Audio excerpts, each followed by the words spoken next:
Welcome to episode 241 of the Work Shoot Wrestling Podcast. We're on All Out Saturday. This is Corey Richmond, joined by Jason Brooks. Unfortunately, I'm not in Chicago for the second straight year because of this little thing called COVID-19.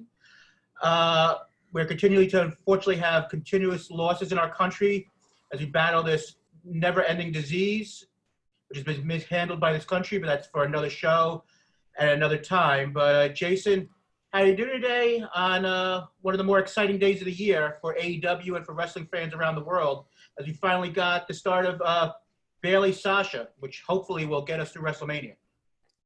Yeah, I mean, you've been pushing this Bayley Sasha WrestleMania thing for I don't know how long. But no, it's I mean, SmackDown was good. We've had a pretty good week in wrestling. Yeah, I thought AEW was okay on Wednesday. I thought NXT dropped the ball. I did not like how they ended that. I thought the match was great, but I hated how they ended that. So yeah, it was a good week in wrestling. A lot to talk about. Andrew Yang apparently is going after Vince McMahon. Vince McMahon's being completely petty as per usual. Yeah, so a lot of stuff to talk about today for sure. We'll see how long we go. Corey always wants these shows to go long. We might have to go a little longer than usual today.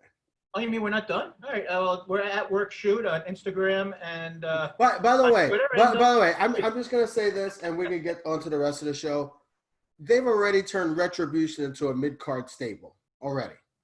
By the way, I'm just throwing that out there. Once Reigns is back, the big Sasha turn. They haven't mentioned Retribution. They were in a segment with Garza and his girlfriend. I mean, they're a mid-card stable. Go ahead. Yes, well, apparently they're now just a Raw angle. Apparently now it's Post Wrestling. A couple other places are saying, but I'm sure we'll bring it up at some point so Jay can get a rant out of his system, which always gives me a chance to take another sip of water here and there. But let's start with the big event that's going on tonight, which I think there is a good amount of excitement. I think that there's not as much excitement as last year because it was a fresher and it was basically the real true launch of a new company, which a lot of people weren't sure if it would succeed or what it would truly be. But we're basically now into, truly into year two. We've got different people on the top of the card. It's not, Hangman versus Jericho. a champion. This time we've got Moxley versus MJF. We've got, a lot more guys established, more than just, a bunch of indie guys trying to see if they can make something go. Established product now. What is your interest level going into tonight? Do you think this can do as well as the first show, or do you think there's as much interest? I mean, what's your overall, before we get into the actual card itself, what's your interest level going in? Are you excited? And I know last year you were at the show with me. Yeah. What's your interest level, not being in Chicago and I think 50% of the crowd and stuff? Yeah, I think it's hard, right? Like, we would be at the show, probably. Like, that sucks. We'd be doing a live podcast. We'd be at the show. So yeah, I mean, obviously, it's changed. Now it's just a pay-per-view I'm going to watch on TV, like every other pay-per-view we're watching on TV nowadays. So I don't know. Yeah, I think, they've done some TV. They've done some stuff to try to really pump it up, some specials. I haven't seen those. I think they had one yesterday, right? And they're having a red carpet event today at 5. Mm-hmm. So they're definitely trying to do some stuff. I don't know. I think it's a show I'm looking forward to. I want to see what happens. I think they've kept titles on people for a long time. So I wonder if this will be kind of a changing of the guard. WrestleMania is that. And I think All Out is AEW's version of WrestleMania. That's the way I look at it anyway. I could be wrong, but that's the way that I feel absolutely. It's been portrayed. And usually WrestleMania, and I don't want to compare it to WWE, but I just will, right? Changing of the guard. And so we'll see if there's going to be a changing of the guard with the belts with AEW. I kind of feel the same way. I mean, I'm looking forward to the show tonight. I mean, I think it's a must-see event. I mean, I do think that there's a good chance that we'll have, at least one title change tonight. I mean, I think we absolutely are going to have at least one title change. Yeah, I mean, I think this is the crowning of FTR tonight because I think they've been built that very well. I mean, I think there's a 50-50 chance that we'll have a title change in the world title. And I think there's a slight, not a very good chance, but there's a slight chance, we could have a title change in the women's match, but I don't think that the Thunder Rosa thing is an interesting idea that they could be very ballsy tonight and, do something different that's unexpected. But we'll get to that in a minute. But let's kind of talk about the go-home show, which I think a lot of people were a little bit mixed. I mean, they did really well in the ratings, which we can get to later. But as a go-home show, I think it's the weakest go-home show they've had going into a pay-per-view. I mean, the boss, Tony Khan, who was on the media call that they usually do before the shows, which Cody was not on for the first time, selling the angle and everything else from being hurt. But he said that this was, the first half of the show was going to be more of a wrestling base, and then the second half would be more, building with the angles. And I think it kind of suffered where it just, I don't know if it did that. I mean, it did a good job of selling the show going in where everything was saying, buy the show on Saturday. But I don't know if it really did a great job of saying, this is the biggest show of the year. You got to buy this show, I don't know if everything delivered in the best way possible. Yeah, I don't disagree with that. I do think it was an okay show, and there were certain angles and things they did that I really liked. But yeah, Corey, I think it's great to have a wrestling show, and I get it. That's what they're built on. They're built on having exciting matches and guys high flying, and I get all that. But at some point, you have to do more video packages. You have to set stuff up. And I just don't feel like they did a really, really good job of that. I don't think they did a great job of that, to be honest with you. So, yeah, I mean, the build for it was fine. I just don't think it was great. Like, I enjoyed, every week on this podcast, we bitch and moan about the fact that the women's division is treated like second-class citizens. And now I'm going to say the fact that they most likely had a too long of a women's match when we bitch about they don't get enough time.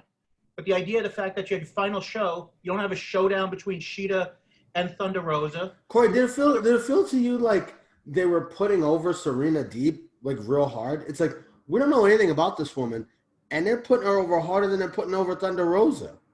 Like, it seemed to be a strange match to me. It was like, why are we having this long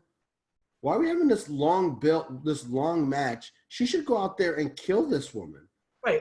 It's a weird situation. Well, it's twofold. One, where it shows the importance of your announcers, where Jim Ross was showing like how important that this match was and saying how good Thunder Rosa and Serena Deebs or whatever her last name is. He also said this is one of the best women's matches we've had, and he's like, he's still.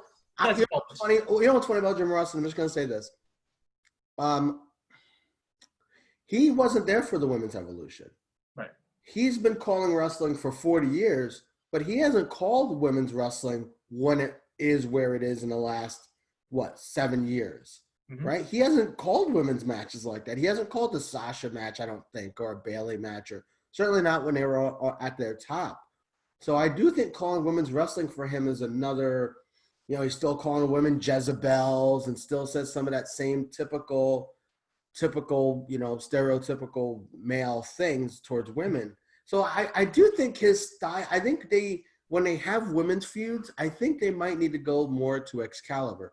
I'm not saying Jim Ross. Or have Veda Sky have her in for those matches. Yeah, I mean, but then there's the idea, right, of they need, they don't switch the announcers in WWE for the women's matches, right? So because then maybe it's looked at of a lesser importance.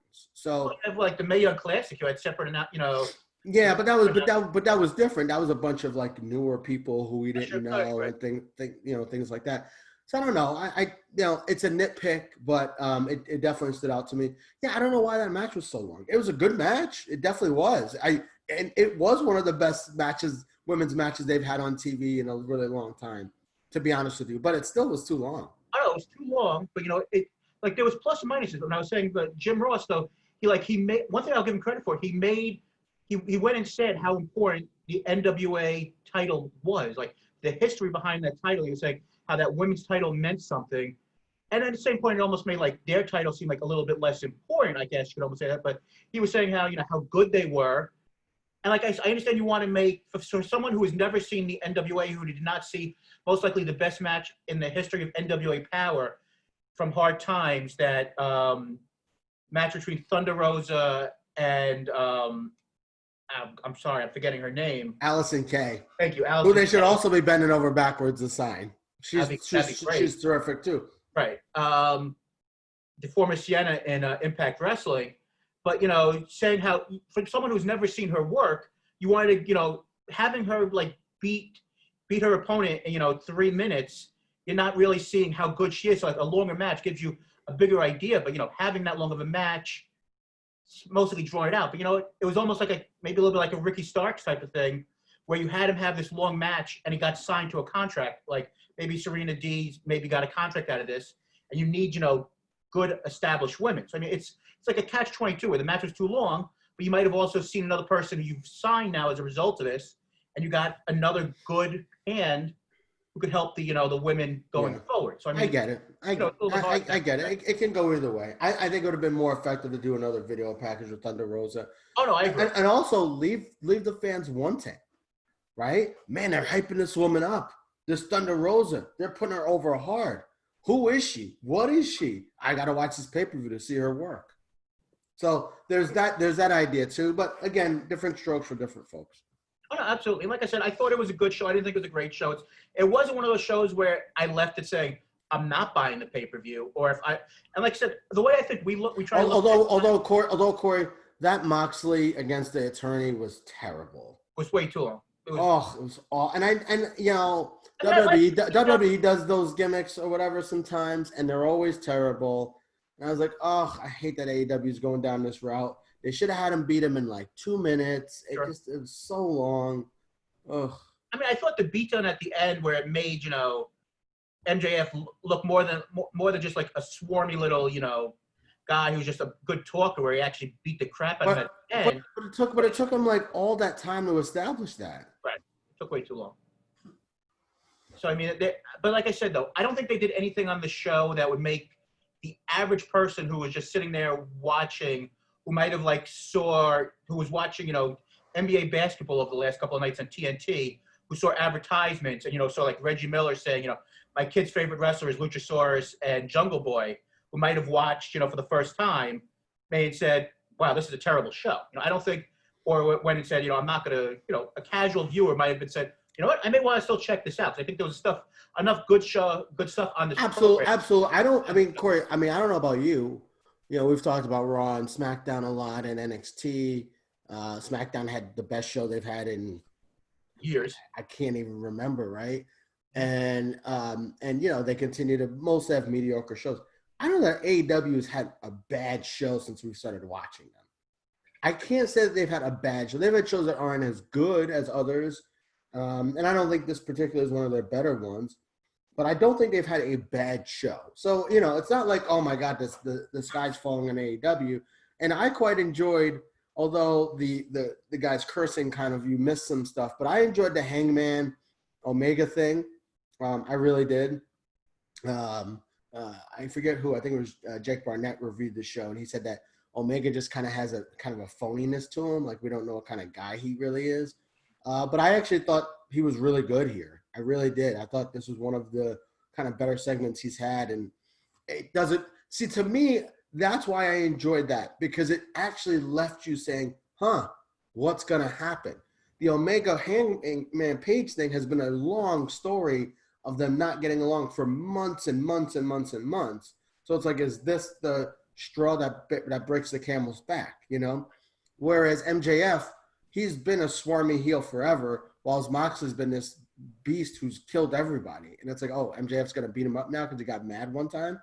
You know what I'm saying? So, like, to me, I think the main event for this is really the FTR Omega. That's the match I'm probably looking forward to the most. The Sheeta match as well, but I think the tag match really is the main event. All right, so let's quickly get into this. I think it's a 10-match show. I don't think it needs to be that many matches, but they've got a 4-hour window. It just isn't WWE right now. That's you're counting the pre-show, right? Are you counting the pre-show? I got a point here, though. It's basically, we've become accustomed over the last couple of weeks where WWE gets you out of there in 2.5 hours, which is a godsend in this era. I think this is going to be a little bit longer of a show. I mean, yeah, but Corey, hold on, though. One, WrestleMania is usually long. WrestleMania SummerSlams are usually longer. Two, you're counting you're not counting the pre-show. The pre-show's an hour, right? So, but you didn't count the pre-show for the WWE. So I don't know. It's 4 hours, but an hour of it is the pre-show. So like, you know, I'm saying that. Well, the show's good. I'm talking about the regular show starts at 8 Eastern, and it'll be over by 11. They have an 8 to 12 window, so I'm hoping it's over by 11. But yeah, it'll be over. Yeah, I think it'll be over by 11. All these matches are going to be 30 minutes? I hope not. I'm just saying they have an 8 to 12 window. We'll see how long they go. But and also you're paying $60 for this too. You also have to remember this isn't the network where you pay $10 a month. You're paying $60. You need to give people their money's worth too. So that's also a factor as well. Agreed. And there'll be about 15% of fans. So we've got 10 matches. We're not going to go over all 10 matches. I usually say if you've got, on a 10-match show, if you've got like 4 matches that are super hot that you really want to see, that's a show that I think is worth, paying for. By the way, one quick note before you continue. The one thing that I do find funny with the fans is they need to figure out a way to show the fans better. Whenever they show the fans, the fans are like adjusting their masks. Their masks are all over the place. Every time it's the fans being sloppy with the masks. It's like, you're not really selling us on going to these shows with people with masks. But anyway, just a funny note. Go ahead. Sorry. So like I said, usually you got 4, if you have 4 matches that you're really into, I think it's a show that's worth getting. And when they do, shows every quarterly shows, they're not WWE that's doing, 12 shows a year right now. Yeah. And I always ask you, with them, is this show worth, $50? I would say this show is. I mean, you've got, I think all of your world title matches, I think are worth it.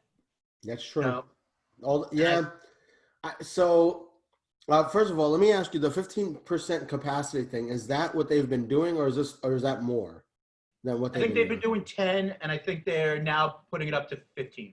Okay. But I think that'll be the equivalent about 750 to about 850 of fans this time. So okay, all right. Well, that'll be a nice smattering of people at least. Gosh, Corey, the whole is something worth $60 to you, might be worth something different, $60 to me. $60 is always my line. Is it 50 or 60? It's 50. Okay, at 50. It's 50. I know on Fight TV. I don't know it's on regular pay-per-view because I was actually looking at the app, or BR Live, I guess in the US. Okay, so it is $50 on Fight TV. Isn't it weird how I'm saying for 50 it's worth it, but for 60 it's not? I don't know. I think for $50 it's worth it. I think you have 3, I think potentially great championship matches. Yep. Like really, really, really good. The Jericho match, I'll be honest with you, I could care less about it. The Battle Royal should be fun. I don't care about the 8-man tag. I don't really care about the Bucks and a lot of it, I guess some of the matches I don't really care about. But the 3 title matches are enough, to sell a show. So yeah, it's worth $50. I think.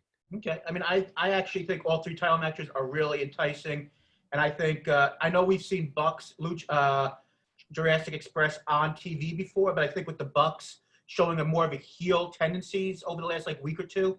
I think it's going to be a different style match, and I think that makes it more interesting. Hey, have the Bucks ever worked they've worked as heels with the Bullet Club, but I don't know. I still feel like they pretty much had their style. Mm-hmm. So it'll be interesting to see if they, do we get more out of the Bucks? Do we get like a different side to them? Because I don't know. We haven't really seen that,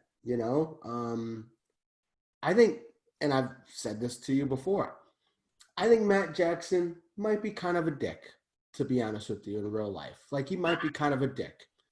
I don't think he's a terrible guy, but I think he might be. He reminds me of a little bit of like Aaron Rodgers. Like, he just might have he might be just I don't know. He might just be kind of a whatever. So I don't know. I think he has potential. We've seen it in Being the Elite and stuff coming out from him and stuff he's said, interviews he's done. He's feisty. And I want to see that come out of him. I want to see that come out of him. Nick Jackson. Let's see that stuff come out of him. So I don't know. As far as the match goes, yeah, you're right. I mean, it could be a different kind of match. I guess we've just seen that match already, and like, what does it mean in the standings? But yeah, hopefully they, kick the shit out of them, and they beat up Marco Stunt. I mean, that seems to be the heel move, beating up the little guy. But yeah, we'll see. And then the Elite becomes Omega, the Bucks, and then they're all heels, which I think could be interesting. I do think that the reason why I think this is an important show to watch for fans of AEW and wrestling fans is I think that shit's going to go down in this show. I think this is going to be a turning point type of show. I think there's going to be a heel turn, a babyface turn. I think something's going to happen on this show. And I think if you're AEW, you need it to happen on this show. I think you need to do something on this show. Absolutely. I agree. I mean, I think it's been done well over the last couple of weeks, but do you really care about Matt Hardy versus Sammy Guevara? I mean, Matt Hardy loses. I mean, yeah, maybe the Matt Hardy character goes away, but the guy's not leaving the company. I mean, and if Sammy Guevara wins, that's great. You got the young guy over. Or if he loses, you know what? He loses. I mean, it's not like this is a big thing. I mean, yeah, I don't particularly care about this feud. I don't particularly care at all. Like if the Dark Order loses, it means you most likely the best thing that comes out of it is, I guess, whoever wins that. If somebody wins that match, maybe you get it. Hopefully, Sky gets the pin, and you set up a contender for Brody Lee. But besides that, does it matter? I mean, no. I feel like that's a match to get some people on the card. Right. I mean, Britt Baker and Big Swole. It's going to be a cinematic match, so it'll be something different. And you know what? Oh, is that a cinematic match? Yeah, they said it on the conference call. It's basically, I think it's because you saw Britt; she was able to walk. I don't think she's most likely truly ready, and I think that just means that feud's going to continue. And I think it also, and maybe you disagree with me, but I think because Britt's been out for so long, the skits have been really entertaining and stuff. But I think some of the heat from that feud has kind of leveled off a little bit. Maybe I think the build stopped when they started having these matches. You know what I mean? Once they started having Big Swole against Rebel and Penelope Ford, who, I mean, I don't know what they were thinking about there. Well, she screwed up from the first move in that match. That match just went downhill. And then it just so I mean, I think Penelope. I don't know. They did a bad job with Penelope Ford there. I think they should have protected her more. But since they started doing matches with Rebel, it's been bad. Right. So I think definitely a lot of steam has been taken off of that series. Off of that feud. I completely agree. So we've spoken about the undercard as quickly as we could. So the other matches that are still on this show, we got the 21-man Casino Battle Royal. Winner gets a shot at the AEW Championship. It's going to be the same way, apparently, as the first two, where they'll have 4 groups with 5 in each group. It's a typical Battle Royal, and you'll have one guy who's known as the wild card who will come in at the end. First year, the wild card was Hangman Page, who wound up winning it, getting the shot at All Out, the first event which we were at. Saying we're not there this time around, but Kate Pryor was spilled milk. I will, because that's what I do. Then the second time around, it was Mercedes Martinez, who wound up going to NXT and be facing Rhea Ripley next week on the steel cage match. But and then the third time was Cage, right? Oh, the third time is going to be this show. The other one was was Double or Nothing, and they had a different type of match, but it was the same concept. The winner got a title match. Okay, it was a different concept. Okay. Right. So we're not going to go over all 27. We don't know all 21 guys. Right now we know 17. We're not going to know all 17 guys, but the major people in the match are Darby Allin, Lance Archer, all the members of Eddie's new crew. I think they're not major people in this. Right. But and, I think Archer, Cage, Darby Allin, Ricky Starks. Those are the guys, right? If they bring in Spears, and the only reason I say Sean Spears might have a chance is because if you're building this Tully Blanchard stable, and if there's a good chance FTR is going to win the tag team titles, there you go. You might have a chance where they might do a huge push for his whole entire stable. Maybe you give him the shot. He's not winning the title, I don't think, by any stretch. But this might be an idea for his whole entire stable to have a really big night. Yeah. You're right. You're right. Yeah, you're right. That's possible too. And then we also have to put in like there could be some type of Eric Rowan wild card. Yeah, that could be a spot for him too. So yeah, we'll see. I mean, yeah, so a lot of different things can happen, but I mean, also part of this is does the battle royal foreshadow who wins the belt? That's true. So if a babyface wins, are we gonna get if a babyface wins, maybe you could do either way because they've had Moxley go against Darby Allin in the past. But if a heel wins, they're probably not gonna have a heel versus heel with MJF. Right.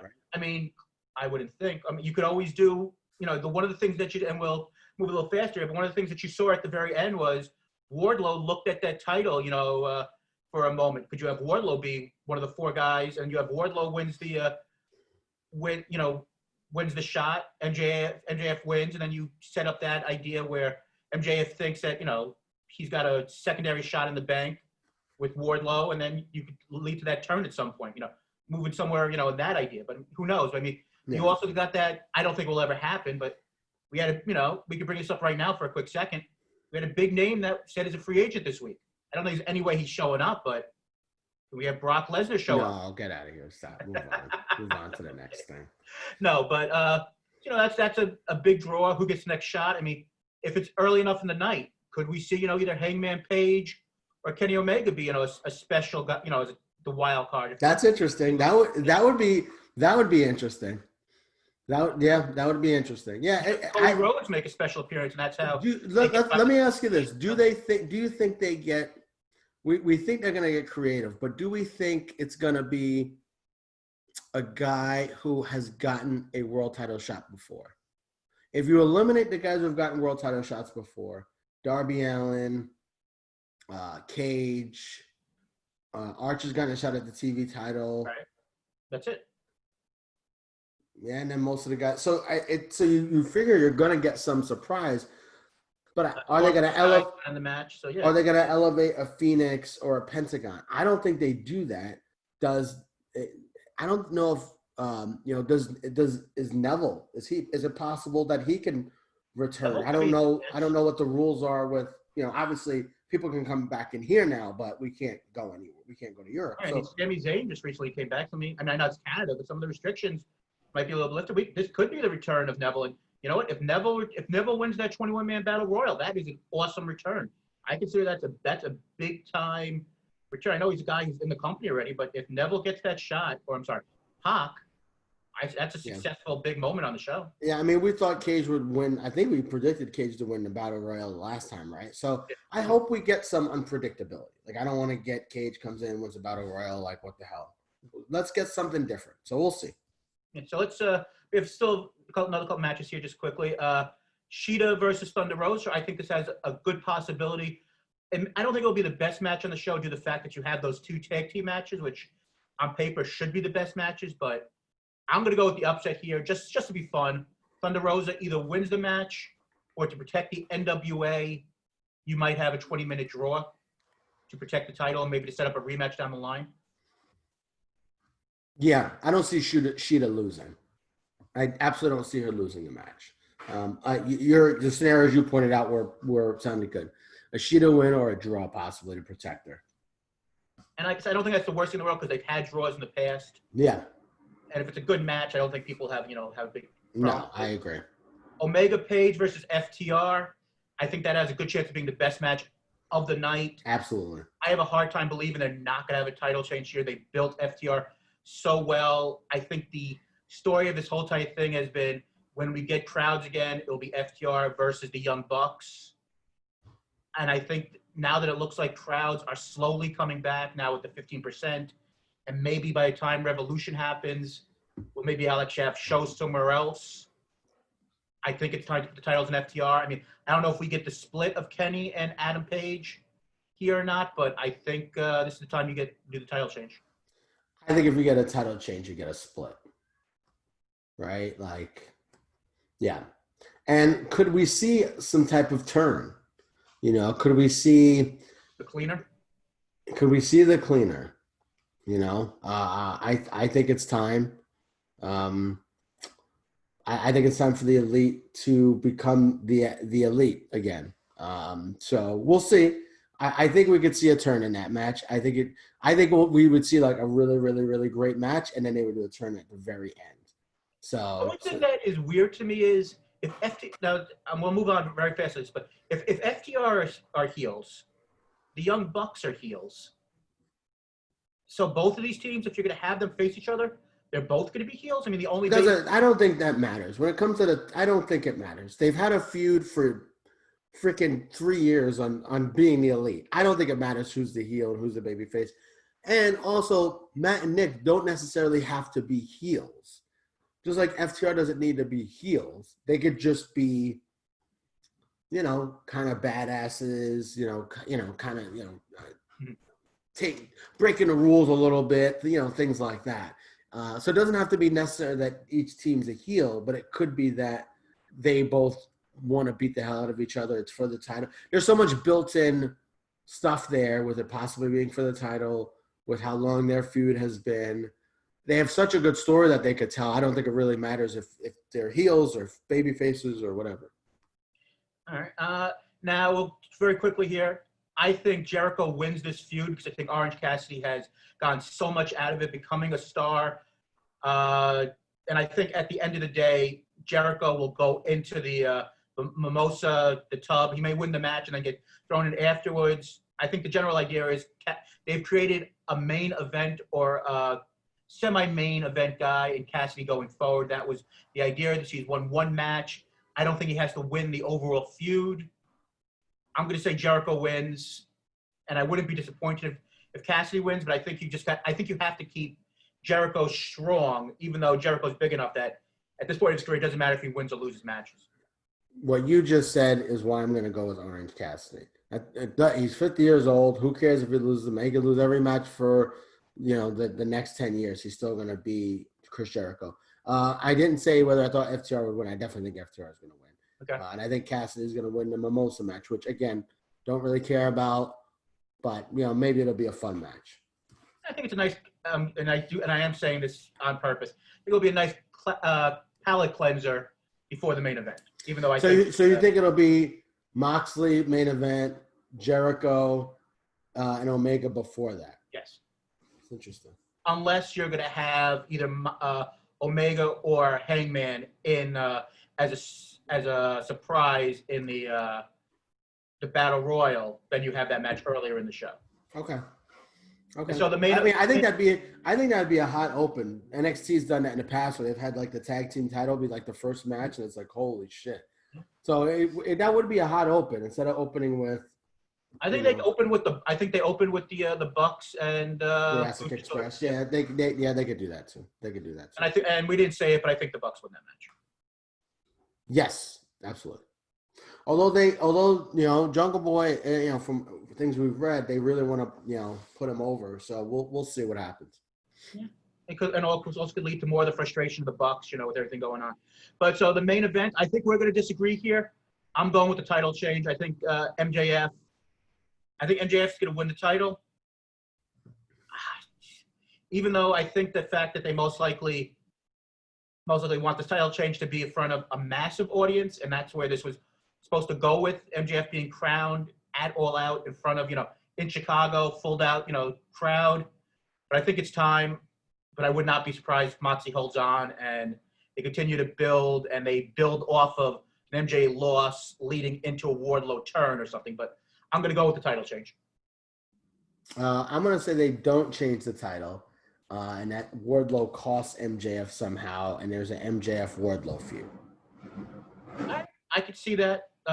Do we see, and then ending this conversation here, do we see, if Moxley does keep the title, do we see some sort of big thing at the end of this show leading into next week, giving us an idea of where we're going from here? Do we see like we see like a Rusev or Nick Aldis, something that tells us where we're going into the future as we end the show, like a big surprise or something. I'm not saying Lesnar. I mean, they did with Proud and Powerful LAX. Double or Nothing, they brought in Moxley, so I mean. Yeah, probably because they do these shows quarterly, right? So they have time to bring you a surprise. They really don't need any new guys, but it's fine. Sure. I will. Only thing though, I think about, and I know I'm making this comparison, and people are going to say, "Oh, you're a WWE guy, whatever." But at the end of WrestleMania, it's one guy holding the title, and that's pretty much it. That's your image that you see of your main star, your main event guy holding the belt. So I think that's how they may end it, but AEW does get cute. So I'm going to say they do something shocking at the end. I'm going to say they do. Yeah, maybe. I think they do something at the end. I agree. I could absolutely see the return of Pac. Absolutely. All right. So we're both really looking forward to the show tonight. I would say that we both would strongly suggest people give it a chance. I mean, it's not our money, but I think if you're going to watch a show, this would be definitely a show to check out, especially if you're checking out AEW for the first time on pay-per-view. It would be a good, starting off point. Jay, so let's get into a little bit of the other big story of the week. Happened last night after over a year of the slow build. Last night, Bayley finally made the turn. She decided that Sasha Banks was the weak link, at least story-wise, and she did the big turn after a long, much better than I expected rematch for the women's tag team titles. I mean, Nia Jax's still terrible in the ring, but we had the turn. How'd you think it went down? Did you enjoy it as much as I did? I thought it was really well done.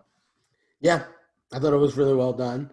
Sasha's never been a good babyface, so I do think it's interesting that, I mean, they were setting up for Bayley to be the one to turn on her. Oh, sure, right. But Sasha's really not a good babyface. So, it'll be interesting to see how they play that up. But yeah, no, the attack, how vicious it was great. And here's what I hope they do.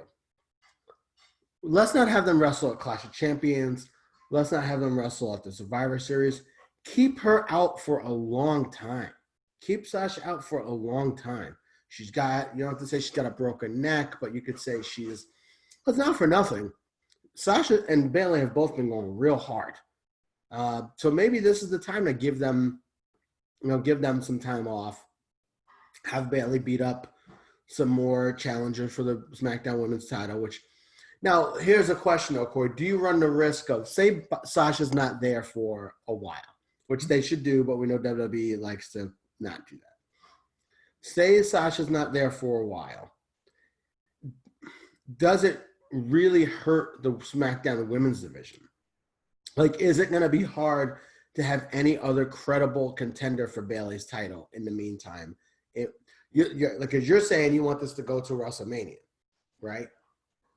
Are there enough credible people for Bayley to go against to keep this from, happening, to keep them away from each other? Is there enough depth for that? Yeah, I think if you bring up somebody on SmackDown's women's division, who are they going to ever go against? You can't bring up somebody from NXT. You can't bring up one or two people from as a sacrificial lamb. That's what you want? Well, this is how I would book it. Just give me 2 seconds here. Fantasy booker, let's go, Corey. This is not going to end well, but no, and the fantasy booking never does. But go ahead. All right, so this week you're going to have on NXT, you're going to have Rhea Ripley versus Mercedes Martinez, okay? You have Rhea Ripley, beat Mercedes Martinez. You have that taken care of. You have Mercedes Martinez come up to the main roster and what? Wouldn't it be the opposite?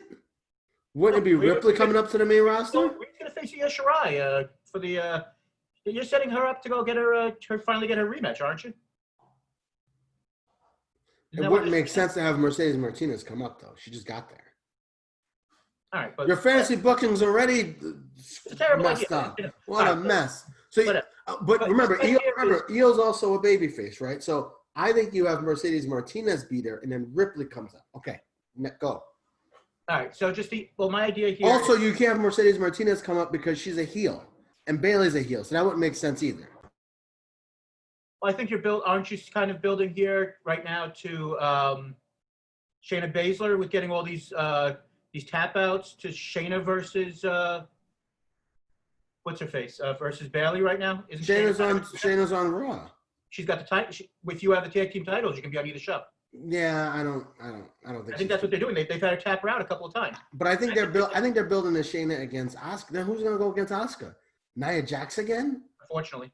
No. Yeah, I think your booking is champions, it's going to be Mickie James. Your booking is All right, but here's just the general idea. Ripley's gonna come up if anyone comes up. Go ahead. The general idea is, I think you have a draft in October. Okay, you have Clash of Champions in September. You have whoever you want it to go you can do whatever you want in September. Get through that pay-per-view. If you want to do Nikki, if you want to do Naomi, whoever you want to make it your choice for that one show. Okay. You have the draft. You have Sasha go over to get drafted to Raw. You do not have Sasha on the show. And the next time you see Sasha is she gets drafted to Raw. You have Survivor Series. You have Team Sasha versus Team Bayley. Royal Rumble. Sasha wins the Rumble. And then she goes and she challenges for the title at WrestleMania. All right, now we're talking. Yes, you started off rough, but you've brought it home. You've brought it home nicely. You started off rough, but you got off to a rough start, but it's come home nicely. I think that's a good way to do it. I think that's a good way. Chelsea Green, after saying she was coming up for like 6 months. She's in retribution. That's true. But then how does Charlotte's gonna have to factor into this some fucking how. I heard she's taking a lot of time off. There's rumors that she's taking like a year off. I don't know if that's true. It probably isn't, but it sounds like she's taking time. But who knows? I say that she'll be back in 2 weeks. But and that could be another person they bring back. You bring Charlotte back, and that could be a feud that Bayley has for a little while too. So you're right. There's some things they could do for a little bit. But I don't want to see Bayley against Lacey Evans again. Obviously, they're pumping up whoever, some white woman with a mink coat, with heels. So that's who they're pumping up next. That could be Chelsea Green. That could be Carmella. Return of Carmella, maybe. I mean, you think it's. I mean, of course. But Carmella would be wearing jade. She'd be wearing Jordan. I think I think Chelsea. I think it could be Chelsea. I think it's probably an NXT person. Right. I mean, but it was just done for a one-liner. But you mentioned Carmella's latest. Oh, that's a one-liner. That's a one-liner. You never know. But I mean, what's she gonna do? Come out and fight Paul Heyman? That's a one-liner. But I'm saying, if you mention her, maybe she's coming back. So. Yeah, I think she'll be back eventually. I mean, you could have her. They were former friends, so I mean, you could have her Bayley versus her Clash of Champions for 1 month, for one show, and then that's true. Just to get to the next event or something. That's true, and they can make it a big deal with Carmella coming back. You're right. Yeah, there's a few ways you can go. All right, fair enough. Yeah, I'm just saying, you just got to get to the next. You just got to get to the next show. Basically, you got to get to Survivor Series, but you really got to keep them away from each other in different brands. Yeah. And I think that's the best idea, to get her off of SmackDown, so they don't have to see each other, and then you could just have her taking shots at her, verbally saying, how she could never win, she defend, she had the title, she could never, defend, successfully, and all that other stuff. And like I said, I think this thing has been done really well. And I was shocked. I mean, I think they choreographed it as much as they were saying on the announcing that last night, but I was shocked they did it last night. But I think it's been done so well, this feud, and I think it can headline WrestleMania. Because WWE forever does these things where they do feuds. It's a month, it's over, you forget about it, you never talk about it again. They don't do long-term stories at all. They did this time. They did a long-term story. Now, it might be out of necessity because they don't have any other, Asuka and Sasha and Bayley are their 3 main event women. That's it. Shayna's, she's moving up, and Nia Jax is terrible, but she's there. But those are the 3 main event women. Charlotte not being there, and Becky not being there. And so they've, maybe some of it's out of necessity, but I've enjoyed what they've done with them. And Jason Powell, ProWrestling.net, friend of the show, he said that. He feels like they've been overexposed. I don't know, Corey. I've enjoyed him. I really have. I think they've done a good job with them. And part of it is that I've enjoyed it because they're really good wrestlers. So like when they have matches, it's like, they can be a little obnoxious in their promos, but it's not bad.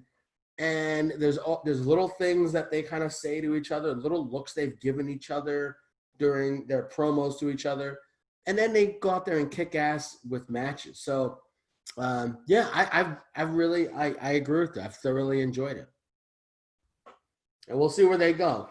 But here we go. When we give WWE too much praise, they oftentimes fuck it up. So like, let's hope they keep the story going strong. So the next thing, I mean, I don't know if you want to talk about the sudden push of Jey Uso last night, or if you want to move on to the next. Yeah, thing. I mean, good. Good for him. Cole kept calling him Uso because I think he forgot his name, and then someone in the mic, his headphones were like, "Hey, Jey Uso, it's Jey Uso." But yeah, good for him. I think they could have a really good match. I mean, Jey Uso has been a tag team guy forever. I think there's no reason why they couldn't have a really good match. I mean, I'll be honest. When I first saw it happen last night, my first reaction was like, "Oh, okay, the guy hasn't been on TV in forever, and he's getting a shot at the title. That's a little." Also, by the way, you talk about smart. WWE, they've struggled with doing smart things for a while. Mm-hmm. The way they protected Big E. Like the next time he fights for I think Big E is going to go against Roman Reigns at the Royal Rumble for the title. I can see that. That's my prediction. They've kept him away. They're keeping him away. They keep, they'll do Sheamus, then they'll do the Survivor Series. Then December's pay-per-view is always kind of wacky. And then Royal Rumble, maybe have Big E win the Royal Rumble. That'd be sick. I mean, why not? You know what? I'm going to say Big E wins the Royal Rumble. That's what I'm going to say. Right now, you've heard it first. The Work Shoot Wrestling podcast on September 5th. Big E, unless he gets hurt, obviously. But Big E wins the Royal Rumble. Or Brock Lesnar does. Nah. And on September 5th, Corey Richmond is not making a pick yet. He has not decided. Yeah. He's not. Hey, do you want to talk about Brock Lesnar being a free agent? Do we want to get into that? I guess we can get in that quickly, but one thing I just wanted to say was you did say they protected Big E. When I first saw it, I was a little taken back on the idea that, at least for the moment, and the more I thought about it, it didn't bug me as much, but they felt like, at least for the 3 seconds after it happened, yes, they protected Big E, but it felt like they were 50-50 booking Riddle, where the fact that he took the pin in that match. Just for a second. And afterwards, I was like, you know what, whatever. It happens to everybody. But the two other guys in that match lost in the pay-per-view that Sunday before. And it would have really hurt for either one of those guys to lose again. Did Riddle have to be the guy to take the pin? But it's also the stories they're telling that if he didn't get hit with that move, he would have most likely won the match. So yeah, he beat Corbin. I don't agree with that. I think it's fine. I think it's fine. He took the pin. Like I said, for 1 second. Yeah. I was like that. Then I was like, I thought about it. I was like, it's not that big of a deal. No, not that big of a deal. So, but all right. So we'll quickly, I guess, get into to Lesnar. I don't think it's that big of a deal. The only reason it really came into this because the fact that basically, I guess, is the idea that a couple of months after he left, the exclusivity on being able to sell his merchandise on WWE Shop, they took the items off. So all of a sudden people, I guess, had noticed that it wasn't there anymore. So people decided to look and were like, okay, he's no longer signed. So, I guess it just leads up to the idea, could he go somewhere else? Could he go back to UFC? Could he go to Bellator? Guys like John Jones is going up to heavyweight and he doesn't have a fight at the moment. That's a big money fight. Could the UFC bring him back? Could, he go to, AEW with them having a pay-per-view? How long before WWE resigns him? Would this be a ploy by Brock to go and get the money amount going back up? I mean, with no Saudi show, is this a big surprise? Most people thought he would be back, for a Saudi show, but if there's not one this year, was there any reason to have him there? So I mean, I don't know how big of a surprise it is that he's not signed when the fact we're not going to, mostly we'll not use them anytime soon. Yeah. As the train goes by. I don't know. I don't think it's a big deal. We've been told that WWE doesn't really want to use him until there's fans anyway, or until it's a WrestleMania Saudi show type thing. So not a big deal, but if someone's a free agent, that means they can go anywhere they want to go. Sure. So it's not a big deal, but it potentially could be a big deal. I don't think he's going to AEW and is going to make $1 million an appearance. I don't think AEW would do something like that. But there are options. UFC, AEW is an option if he takes less. So we'll see. I don't think anything's going to happen, but just the fact that it's possible for something to happen is interesting. I mean, because like I said, in that press conference that Tony Khan did promoting the show, he went, when they asked him about Brock Lesnar, he didn't say no, he didn't say yes. He was like, I can't talk about that particular subject at this moment, when he can because he's a free agent, but he wasn't closing the door by any stretch. So he was being very mum on the situation. So yeah, it was like, it wasn't like, I'm not saying he's not going to be there on Sunday, but I'm not going to say he's going to be there on Sunday. So yeah. yeah. But the other big thing I wanted to talk about this week was the idea that on Tuesday night, this past Tuesday, NXT was on by themselves for the first time, and next Tuesday they'll be on Tuesday, and they did quite well in the ratings. They got 849,000 people, a .26, number 10 on the night, and the 18-49 demo, which is quite good for them.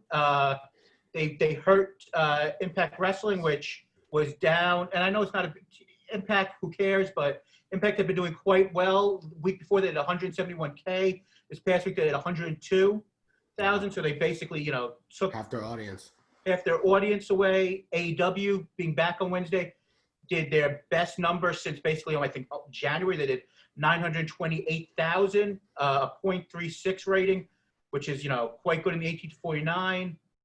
And it brings up the idea that should they go to Tuesday? I know that's saying admitting defeat, but, is it time to really think about going to Tuesday night? I mean, Corey, they're not going to win. They're just not going to win. AEW has a more fun show. They have bigger stars. The show feels bigger. I'm not saying they have a better show, but I'm not saying they have better wrestling, let's say.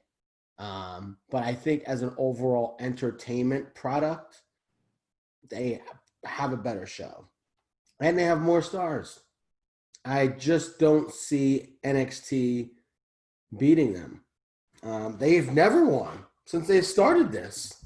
I don't know. They've won maybe 1 week, maybe a couple. They've won twice. 2 weeks out of, it's been almost a year that we've been doing this, right? So, and I get the idea that, they talked about having Raw and SmackDown wrestlers in NXT. They really haven't done that much, with the exception of Charlotte. They had Sasha and Bayley on. They had Finn Balor return. I don't know. Moving probably is the best option. But here's what you got to be careful of, and they've talked about this with what Vince has said. AEW is a sleeping giant. Let's keep that really squarely in mind here. I know Raw's numbers are getting better. I don't know their exact numbers. AEW is almost at 1 million people. We're saying in a year from now, they get Mike Tyson on there. They get a hot angle. They get another 2 or 3 big stars. You're telling me they can't be at 1.5 million in a year? And then if they're at 1.5 million on Wednesdays, and they are doing better in the 18-49 demographic than Raw does on Mondays, I think that's good. I think that makes WWE nervous. So they'll never go to Monday because of the fact that no, it's not about that, but it's just about having a true alternative that they can't buy out. Yeah. Which has been Vince's MO since the 80s. So, Corey, I don't know. I think it's something they have to be. So, are you going to keep NXT on Wednesdays just to keep them on? Because they're probably not going to win. I don't know. It's interesting. I just want to read you something quickly here. Alex McCarthy of Talk Sports interviewed La Champion Chris Jericho earlier this week, and Chris Jericho said, "We don't have a screen up showing the moments of NXT like like NXT's doing with Dynamite. They're just on there to mess with us. They're getting good ratings on. They got good ratings on Tuesday. They should just go there. They're there to mess with us. They can make more money. They should move over to Tuesday. You know, what's the point?" So Jericho is not wrong. I mean, I don't think he's wrong. They would get higher ratings. They would make more money. They would kill Impact. Right? Yeah. He's right. He's right. I mean, we've already know this, that Vince can be petty, and obviously we have a story coming up. I don't know if we're how much we're going to get into it, but yeah, I mean, we know that he's petty. Right. I mean, and but he also is petty and he's stubborn. So he's not going to want to admit defeat. Right. And he's not going to admit defeat. So I think that's definitely an issue. And the last thing on this one, Fight Select reported on September 2nd that a couple of months ago, USA Network had thrown out the idea of NXT moving to Tuesday nights, as they aren't as committed to the competition aspect of Wednesday nights wars as it costs them viewers. WWE is reportedly receptive to the idea of moving nights. NXT will air on Tuesdays once again next week. So I mean, at least the idea, I guess, has been floated, and I guess, depending on how they do maybe next week as well, this could become more of a reality. So I mean, we'll see how this all shakes out. And one of the things that we have to realize is, just like, with WWE getting a third hour on Mondays, this wasn't Vince's idea to have a third hour on Mondays. This was, I don't know if she's still the head of, USA Network, but Bonnie Hammer at the time with USA Network wanted a third hour. The reason why, it's we've talked about that. They're a television partner. So you have a partner, and you have to do sometimes what your partner wants them to do. They're still beholden to the USA Network. So maybe it's not Vince who decides the change. It's USA who decides it. So we'll see. Right. So SmackDown was on Tuesday. It was on Friday until they wanted it on Tuesday. Fox in their schedule wanted it on Friday, so it's back on Friday. So yeah.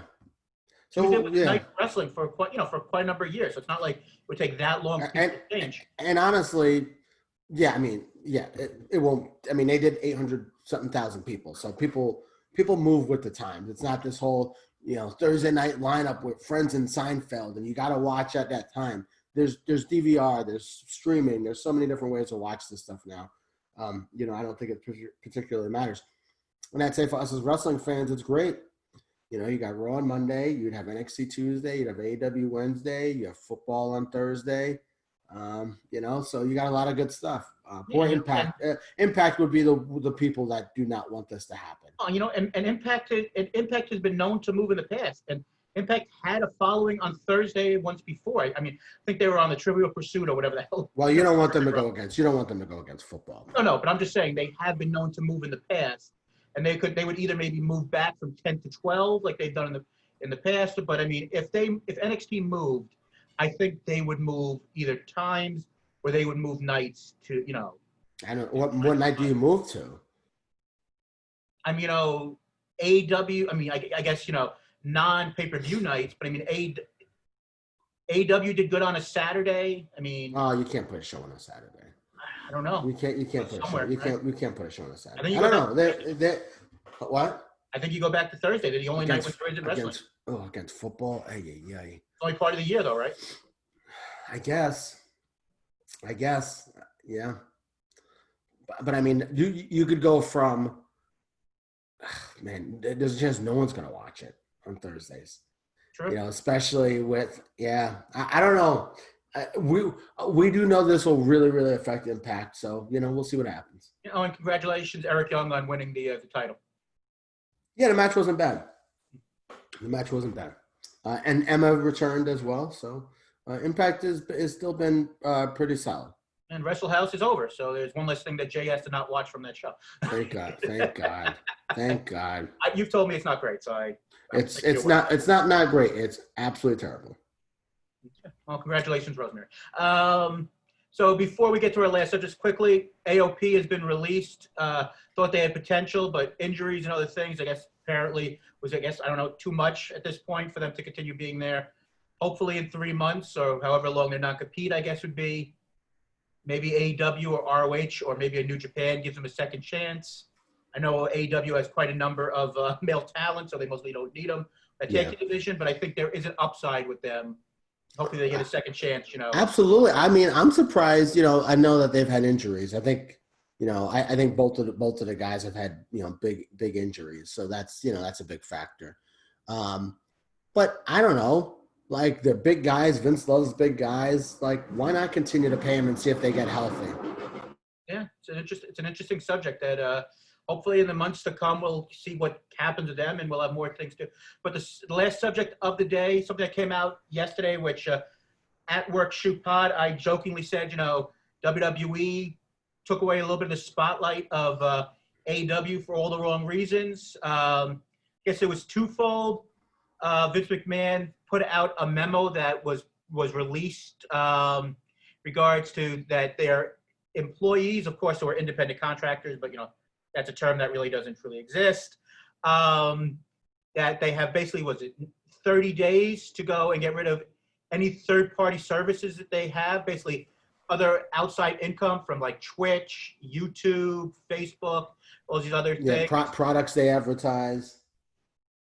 So basically, if you're not, up, down, or whatever it is, and the WWE doesn't own your stuff, you got to stop using a How can you tell people they can't? You're independent.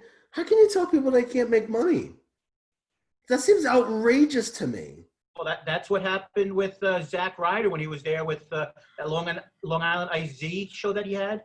He basically was doing it. It got popular, and they, WWE told him, if you want to continue doing it, we're gonna take over. And he was like, okay. Then all of a sudden he got too popular. They stopped pushing it. It was gone. And then when he went and him and Kurt Hawkins wanted to do that podcast they do with the toys, he brought it to them first. They said they had no interest. So they went and did it under their real names, which is, a multi-million-dollar thing, which they were smart enough to do it on their own this time around. But if they were still there, they would have to either stop doing it or they'd have to, I guess, sell the rights over to them. I guess one of the ways to get, AJ Styles will either have to do it under his real name, Alan Jones. Or I guess him talking, getting frustrated with Paul Heyman and talking on his Twitch channel, he plays video games and, killing the company for Paul Heyman. If they want to do you think that's what this is? Do you think it's a matter of we already saw, and again, this is just, you talk about freedom of speech and letting people, it's just so funny, man. It just the parallels between who's running the country, between relationships he has with Vince, and it's interesting. Is part of this the fact that Vince doesn't want, after COVID testing and people getting COVID and then revealing it, the company was very upset about that. Renee Young, I don't know if you had Renee Young. Yeah. She said they handled it terribly. So with that, they handled bad. They didn't want people to talk about it. I'm sure they don't love AJ Styles bitching on Twitch about about Paul Heyman. His buddy's getting fired. And which, by the way, we didn't talk about either. Does AJ go back to Raw? That's another interesting subplot of all this too. Mm-hmm. So is it that we don't want these guys? Because who cares if Lana is peddling some bootleg energy drink? Let her make money. Like, how do we believe in capitalism, right? But then we don't want our employees to make as much money as they can. Now, if they're like, advertisers for like, Pornhub or something, like maybe you say, hey, maybe what you have to do is you have to get it cleared by the WWE. So it's got to be a product that they're okay. You know what I mean? I don't know. Maybe there's something that they could do, but to just tell people, hey, that's it. You can't make money. It's insane to me.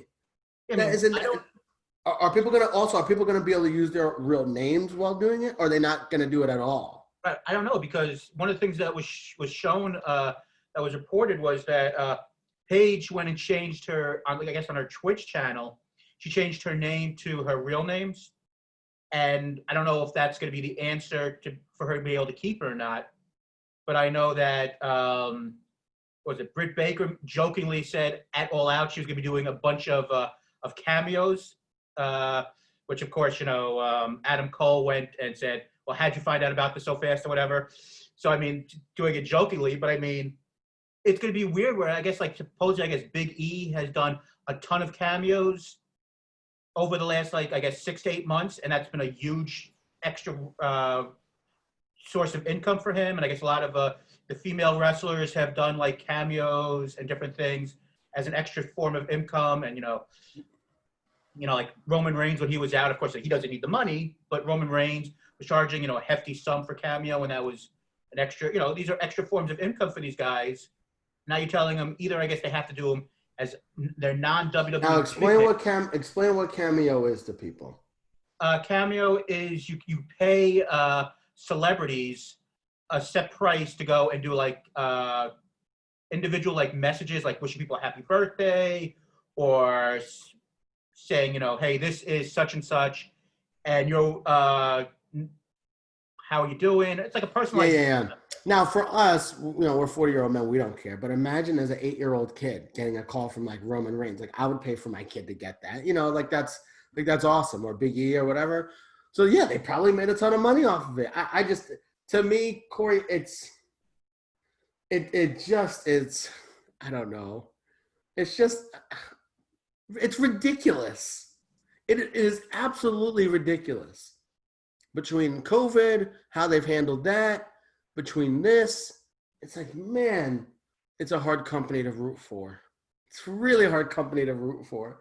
Yeah, like you root for the individuals to make money and to do well and whatever, but man, they're a hard company to root for. Yes, I mean, so this gets into the other half of our final topic is last night, man who ran for president, man who most people know because of his buttons said the word math, where he was going to give every person in the country, I believe, $1,000. Andrew Yang, who got screwed when it came to the Democratic. A lot of people like Yang.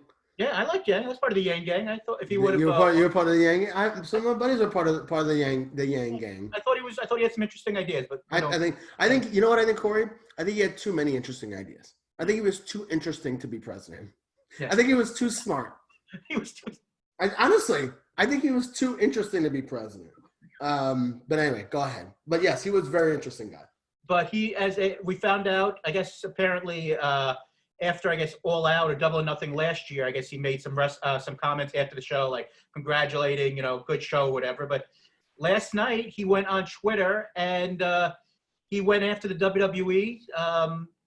One of the tweets was, if I'm not the Secretary of Labor, I'm pretty confident I'll have his or her number to talk about the ridiculous classification of WWE wrestlers as independent contractors while controlling the name and likeness for years, even for something as benign as Cameo.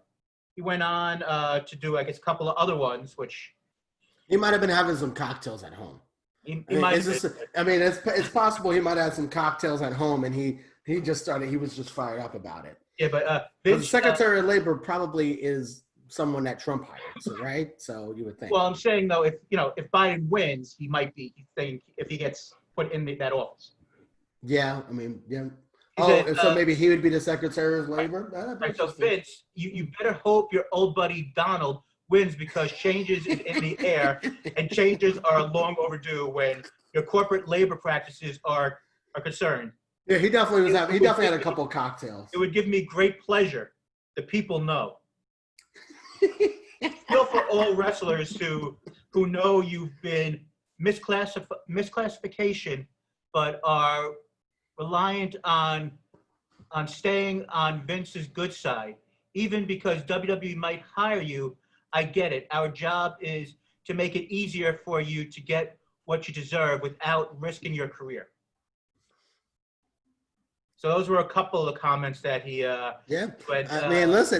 Listen. We've talked about this. The man is not wrong. But people have talked about going after the WWE for years, and no one's done it really. So I think it's safe to say Vince will be just fine. But again, it's hurting people's chance to make money, and it's just gross. It's just gross. All right, any last topics before we go? We've had a long one here. No. As always, I would say keep on supporting wrestling because it's an entertaining thing, but it's a dirty industry. So Jay, let people know how they can follow us and everything else as we call it a day. Yeah, so we are at Work to Shoot Pod on Twitter. Corey's at Paladin808. I am at fstopblue79 if anyone is interested in my Twitter. Oh wow, we haven't heard that one. Yeah. I'm still on there every now and again. We are Work to Shoot Wrestling Podcast. You can find us on Facebook, our page. So we have a page and a group. Our group is called The Work Shoot Wrestling Podcast, but don't worry about it. Just type in Work Shoot Wrestling Podcast. You'll be able to find us. We are, I know, this is like the second. Corey says this is episode 241 or whatever. It's like, no, this is really like episode 20 because this is a new podcast, but whatever. Anyway, so the work. So we're drinking early. Yeah. So yeah, check us out on iTunes, Stitcher, Spotify. Leave a review, give us 5 stars. We'll announce it on the air. And yeah, thanks. And as always, appreciate if you check out our sister podcast, You Don't Know Jackie.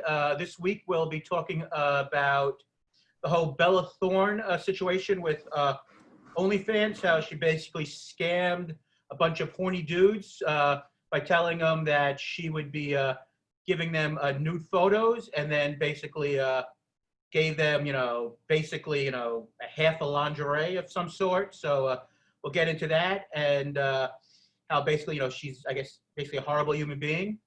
So, check out You Don't Know Jackie every Wednesday, wherever you check out podcasts. And we do appreciate, as always, you checking us out and enjoy your Labor Day weekend. Jay, final word as always is yours.